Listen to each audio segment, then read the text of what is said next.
Do you ever feel like you're stuck? No matter what you do, how fast you try to go or how much you slow down, you just don't seem to be getting anywhere. Kind of feels like watching a hamster on a hamster wheel. No matter how fast those little legs go, the thing just spins and spins and spins and doesn't go anywhere. Sometimes that's the way we feel, whether in our lives or in our business, in our work. We're going to talk about being stuck on a hamster wheel, wondering if you're feeling that way, and more on episode 921 of today's Antidote. Stay tuned for today's Antidote, brought to you by the Renegade Success Network. Today's Antidote provides an opportunity for business owners and leaders to discover what is real for them and to be impacted by what is real for others. That is the Renegade way. Let's get real. We all face challenges and get stuck occasionally and are looking for an antidote. Each weekday, this show dives into a topic that may have you stuck, frustrated, and uncertain. Our goal is to share our value in an effort to help you find that one thing, the antidote to your challenges, so that you can get results and make more money. And now, Renegades, we bring you Bob Graham and Tom Brush. Oh, good morning, Tom. Happy Monday. I'm doing very well, thanks. How are you? Good. I think I said happy Monday, and you said doing very well, thanks. I'm doing very well. It's the remnants of the tropical cyclone, right? I guess. What a bust that was. That was like when they call for 2 feet of snow and you get like nothing. It rained here hard from Friday night until Sunday. When we got up Saturday, it was pouring. It was pouring Saturday morning, but that's where I am, and you were, what, 20 miles northwest of me? We didn't get nearly that much rain. Well, when I woke up Sunday, it was pouring. It was pouring Sunday morning. It was pouring Saturday morning, but during the day Saturday, it wasn't so bad. And you were out on a lacrosse field. It wasn't too bad there, was it? No, they canceled? Yeah, they canceled. Yeah. No. Yeah. So I was indoors Saturday, outdoors Sunday. Okay. Well, I hope everyone's okay from it, because I know there were pockets where there was some serious flooding and some serious wind damage. So, yeah, not to make light of it. And your Bills won. We went to the game. Oh, I wondered about that. Kind of on a whim. We're like, although I had been thinking about it all week, and I was like, it's not that far. Because they were in Washington. They were in Washington. And you're in Baltimore. Okay. Yep. Nice. And I was able to find, because I was mostly worried about the weather. Right. Like, oh, it's going to rain the whole time. Well, at FedEx Field, where the Commanders play, they have an area in the lower level where the next level hangs over a bunch of those seats. So they call them limited viewing. Because you can't see a punt go up in the air or whatever, probably. From many of the seats, yeah. And there are some pillars, okay, where you could be behind a pillar and not be able to see very well. Well, we were in row 3, and I had no idea how far back. I only wanted to make sure I was far enough back that we were covered, right, if it was raining. And we, so I had looked at row like 20 and whatever. Now we ended up with row 3. Okay. And we were right at the edge. So the seats in front of us were wet when we got there. Our seats were dry. Okay. All right. Nice. And so we didn't have to worry about limited viewing anyways. We could see, because we were at the edge, we could see it all. So it was, wow. How fortuitous. It was very fortuitous. And it was a great game. The game was going very well, until I saw the scoreboard that showed your Ravens were losing to the Colts. And then I told my wife, not such a good move, that for some reason I thought, well, the Colts starting quarterback is out. The Ravens usually play pretty good defense.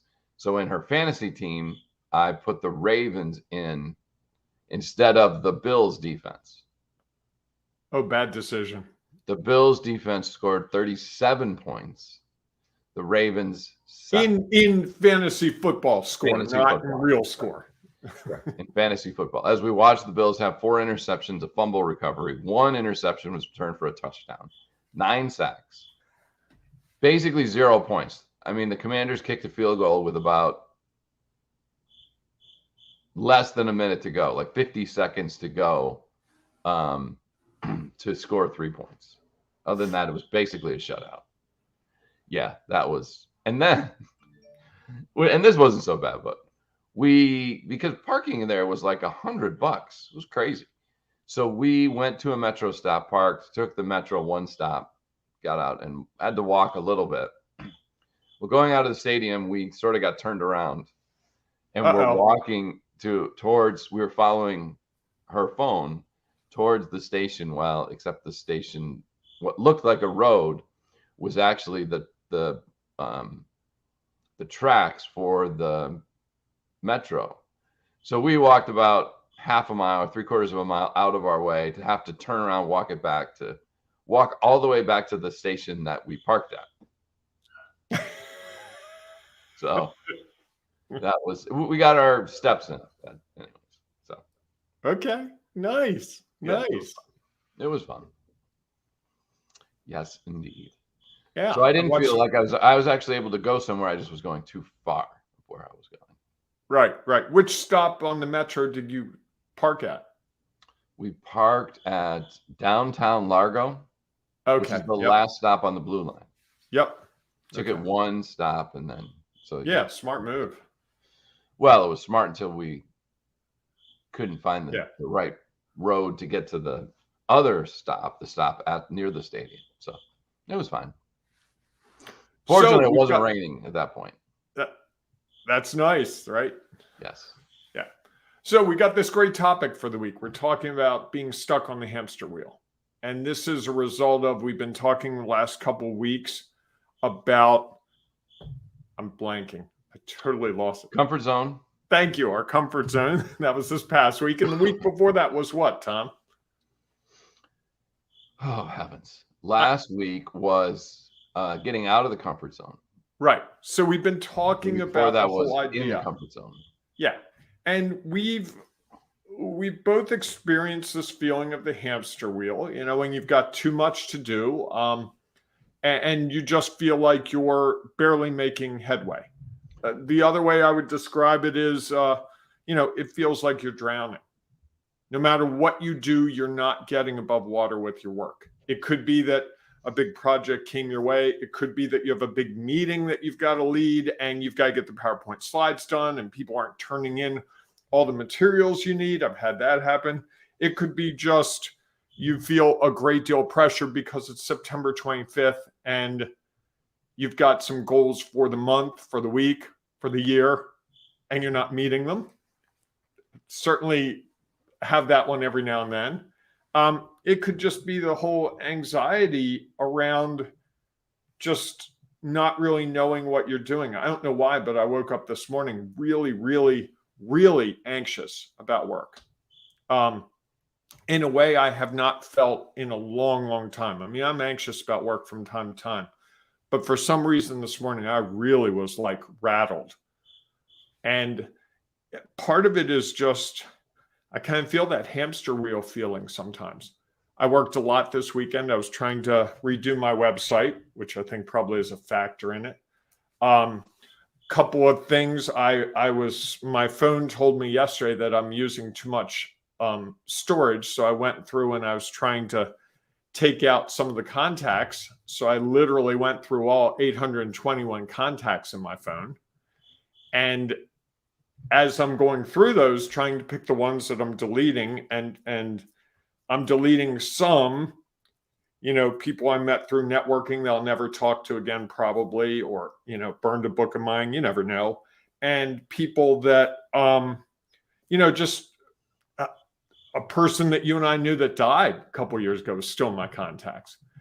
And as I was doing that, I was seeing contacts of people that could have been clients, at various times, and I think that heightened my stress level. Like, what happened there? And some go back 4, 5, 6 years.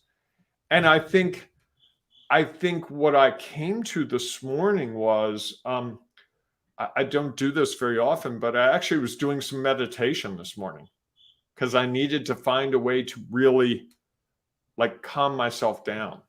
Wasn't And that I didn't think that used to be part of your normal routine, morning routine? used to be, hasn't been for Mhm. 8, 10 months. And this is part of that hamster wheel. I know when it stopped. In fact, it stopped when I moved to where I am now, to the penthouse. And You I were living a good completely, life, but you felt you didn't need it.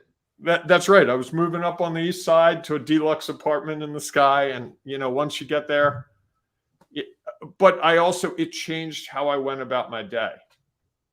I had a routine in the bunker that worked.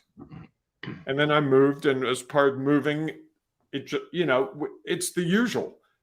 One thing changes, so you change everything. And so often for me, what works so well, that's the thing I stopped doing. And I didn't even think what's interesting to me though is this morning, when I really was feeling rattled, I went back to that. And I haven't done that in months. I've done some other stuff, but not that. So I think that, are you feeling this way? That's a really important question. I was able this morning to feel that was going on and deal with it.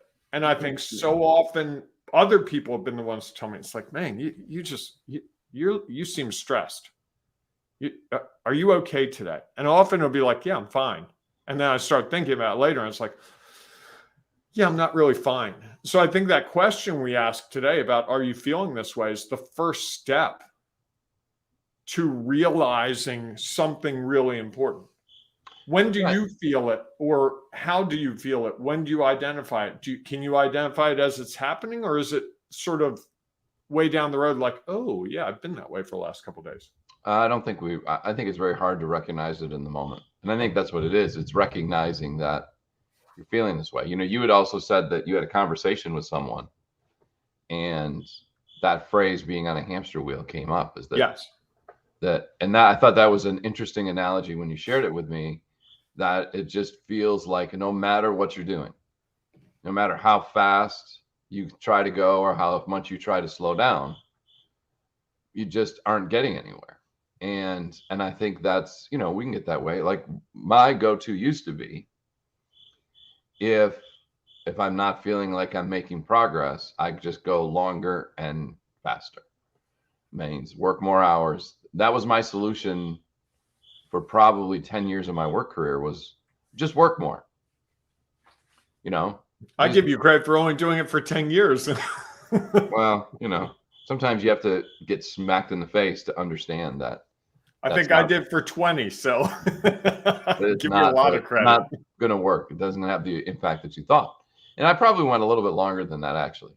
And so I think that we don't know any better. That's the hard part. I thought, okay, well, seems like if I try to work longer, that will get me closer to where I want to go.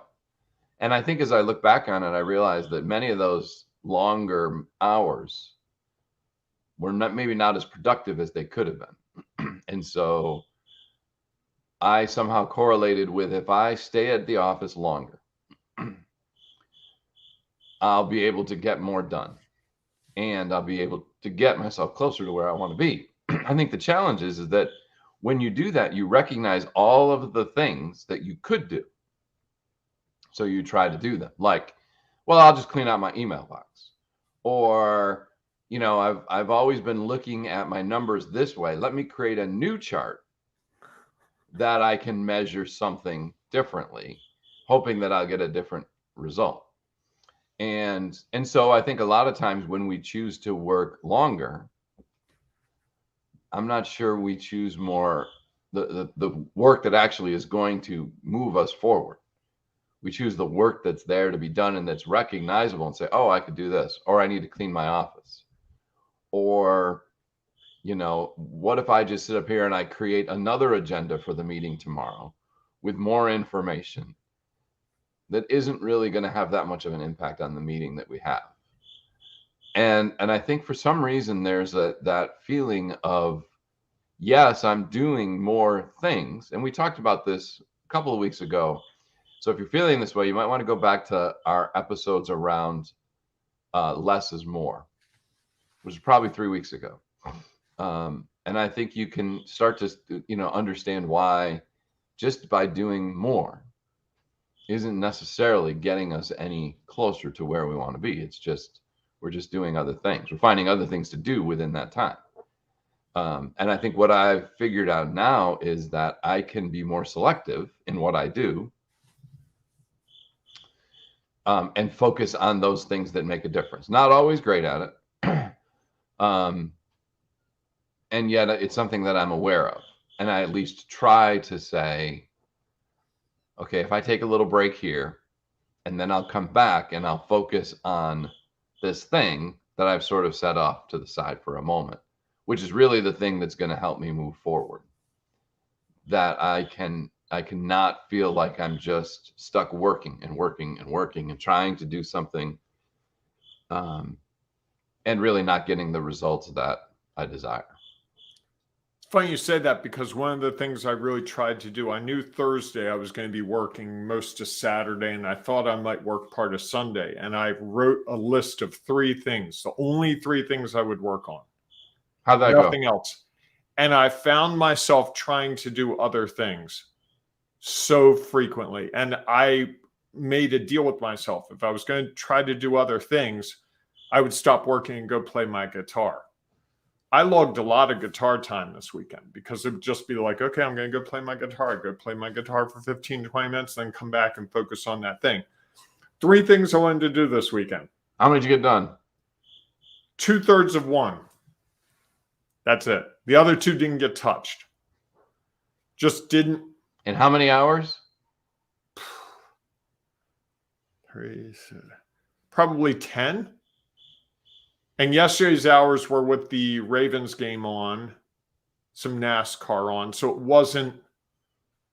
wasn't dedicated time. It was probably, commercials. And if it was a boring series of plays, I'd work for 15, 20 minutes.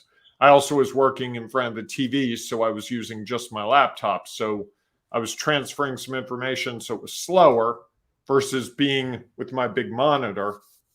So I was setting myself up not to succeed. And I think that's part of it, right? Is like, we call that work. Right. How many times have you opened up your laptop while watching a football game or a NASCAR race or baseball game and said, I'm working? We're really working. Yes, maybe you can write a couple of emails or something, but are you really doing something that's moving your organization forward? Yeah, we feel like that's productive work time. That's our solution. Right. And we can't figure out why that isn't working. And I love the image of the hamster, because when a hamster is on the wheel spinning, they spin so fast. I mean, it's just like, and they do it with like complete abandon. And doesn't it look like they're having fun? It doesn't. It looks like they're just trapped in this world where all they can do is spin the wheel, and it's spinning so fast. And, if you've ever been on a treadmill and you're trying to go really fast, slowing it down is not easy. And for the hamster, I think they just start going and going and going. And before they know it, they're going so fast. And now they're stuck going so fast until I don't know. And I think it's what we do. And I think, like the hamster, we think it's necessary. Or in the case of the hamster, it probably just, you start spinning the wheel, you start moving your little legs. And if you've ever seen a hamster, they're tiny legs. I mean, they're not, it's kind of funny to watch, but it starts spinning and spinning and spinning. And I think that's the thing, because getting off of it is really difficult. Well, my question would be, why would you get back on? I'll go a step further. Why'd you get on it in the first time and start spinning so fast? Why did you set your treadmill to 8 when you can't run faster than 6? And I've seen people do it. I've done it. Well, you think you're going to get different results. I'm sure that somehow, somewhere, the hamster thinks, if I get on this thing, my owner put this in my cage for some reason. So I guess I need to use it. So once I get on it, why isn't it taking me? I don't even know where they think they want to go. And yet they're not getting it. Maybe it's just the exercise. Well, and I think you said we do it because we think we want to do this. I don't do it for that reason. I do it because I think people expect me to do it. You know, it has very little with Bob's expectations and everything to do with what I expect other people to think about you, about me. Absolutely. Because people will know if you're at home working on a Saturday. Well, but that's what you do on Monday. You tell everyone when they ask how your weekend was. Oh, I worked all weekend on my website. Oh, wow. You're really dedicated, Bob. Geez. Wow. Look at you. You're a model citizen, right? I mean, that's you what get those words of affirmation on Monday, right? Everyone, hey, how's your weekend? Oh, I didn't really have much of a weekend. I worked all weekend. Oh, I'm so sorry. What were you working on? Oh, I was working on my website. Oh, Bob, wow. Bob's a dedicated person. Wow. Right? I guess. But that's what we think. I think there's a part of that we have this belief that if we log the time, other people will see that we're logging time and that we're dedicated and things will fall into place. Well, and also I would say for some of us, when we tell others, we get words of affirmation on it. It's funny that you would say that, is that I remember early on in my career, probably in my second year of working, I was asked to do a seating chart for a big dinner that we were having at one of the organizations I worked for. And so I spent a lot of time on it. And like the next day at a meeting, my boss happened to say, somehow knew that I was there most of the night doing it, that, you know, talking about our committed staff and how I was up doing it that day. So I got some words of affirmation. Probably was like, if I do that, if I work longer and people start to be aware of it, they're going to reinforce how valuable that is. I never thought about that as a reason of why I felt like working longer was the way to get things done. It's funny. I have a similar story. I worked early in my career. First couple jobs were newspapers. And this was before they really managed the 40-hour work week, that if you worked over 40 hours, you had to get paid for it. That was sort of out there, but it wasn't managed well. So if there was a story, you went where the story was. You went where you did what you needed to do. I worked probably 60, 70 hours typically in a week because that's what you had to do to cover the community. And if you got better stories, you got better placement on the front page of the paper and you got the good stories. So it was kind of the hamster wheel. If you logged more time, you got better opportunities, which means you got to write better stories, which means you got to be on the front page, which means you got more good stories. And it was a cycle. And I did that for 5-6 years. Did you go out and buy a police scanner? They gave me one. Friday night, this past weekend, I was thinking about it because I live in that community again. So whenever a major event comes up in this community, I'm always thinking, I wish I had a police scanner. And I found one that you can actually have on your phone. Of course. And I've been listening into a scanner, but yeah, there'd be like, hey, a tornado. One time there was a tornado report, chased down tornado. One time there was a huge fire and went out, shot photos of fire, car crashes, police chases. Oh yeah. And the newspaper, not that they did anything wrong. I'm not saying that. They gave me great opportunities, but the stories didn't happen in a 9-to-5 work environment. And so that really taught me, like you, hey, doing more creates opportunities. And, to this day, Tom, every time I hear a siren, I want to go see what's going on. Every single time. I mean, it could be the most innocuous thing. If a police car goes the other way by me with the siren, all I want to do is chase. Well, and it's funny. I wonder if that's the same thing with the hamster. Is that maybe if the hamster gets fed after it gets on the wheel and runs, then it'd be like, oh, okay. Every time I hear a siren, I think I'm going to go out and get the good story, which means I'm going to get the front page lead, which means I'm going to get more affirmation stories and more, affirmation. And I'm sure it happens in a lot of fields. You know, if you're doing sales and you make a big sale and you spent, you traveled to Seattle and you pitched your thing and you went to the Seattle Seahawks game with the person over the weekend and then you had dinner and then Monday morning you nailed this big sale. Next person comes along and they're in Kansas City. Well, we're going to the football game. We're going to go out afterwards on Sunday and I'm going to fly back and make it back to my office Monday morning. It's easy to do, or you spend 10 hours all night preparing your slides for your big annual meeting with your staff. It goes really well. So now you're conditioned. I got to spend 10 hours prepping for the meeting. That's just the way it is. Yeah. And anyone who went to college learned that you've got to cram for the test. You got to prep for the test. And so we almost in some ways societally encourage this hamster wheel. It's only been last maybe 5-10 years. Maybe it's me just being exposed to it. Maybe it was out there all along, but last 5 or 10 years, there's actually been a real move towards less is more, right? The 4-hour workday. And some of those things where it's like, you don't have to work the 40 hours. If you could actually be successful in 20 hours. Or I have a client that I'm always saying to him, he's doing big projects. He just won a big bid that his company said, you'll never win this big bid. And he puts it in, his company gets this huge bid. And he's like, yeah, I've got all these other things I have to do this week. I'm really tired. I'm like, you do realize that you did the single most important thing for the year. You might want to chill out for the rest of the week.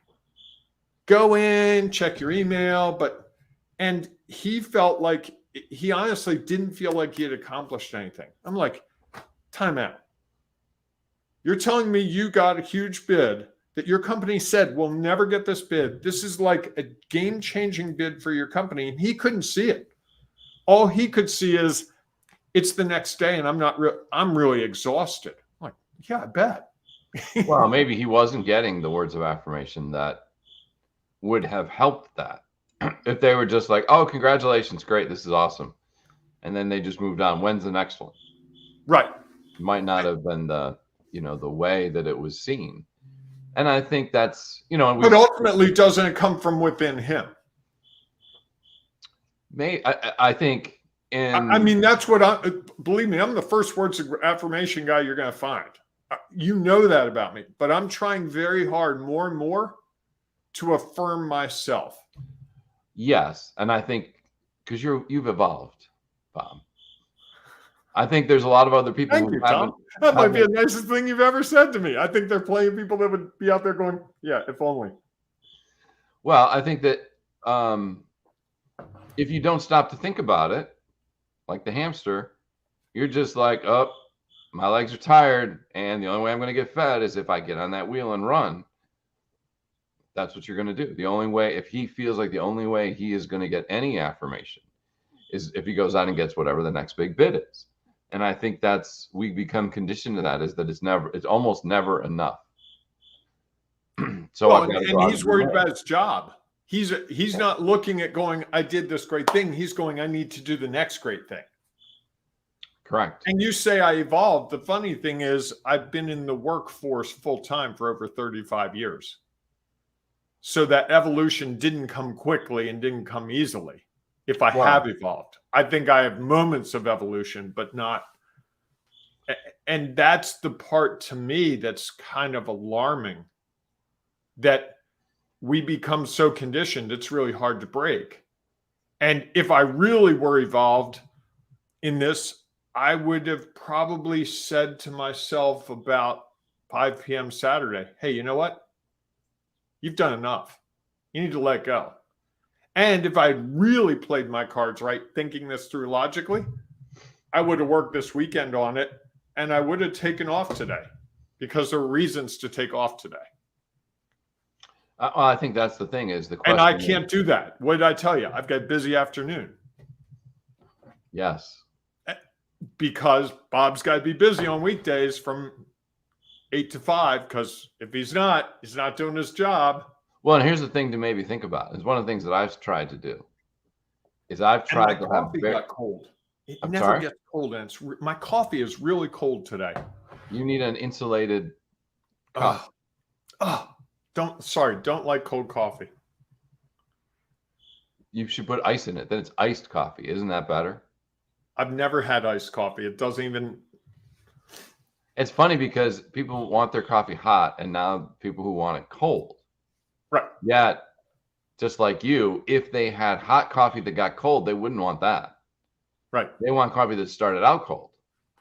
And this is real coffee, by the way. Yes, it's hazelnut flavored, but there's nothing in it. It is straight coffee. No frappuccino, no macchiato, no sugar, no sweetener. It's straight coffee, because some of the people I know that drink coffee, their definition of coffee is quite a stretch. I would argue that it's sugar and creamer with a little douse of coffee for laughs. Okay. Because when you serve them real coffee, they're like, I don't like this. Are you judging them? Huh? Are you judging them? I am. Yes. Okay. So do you have your one thing?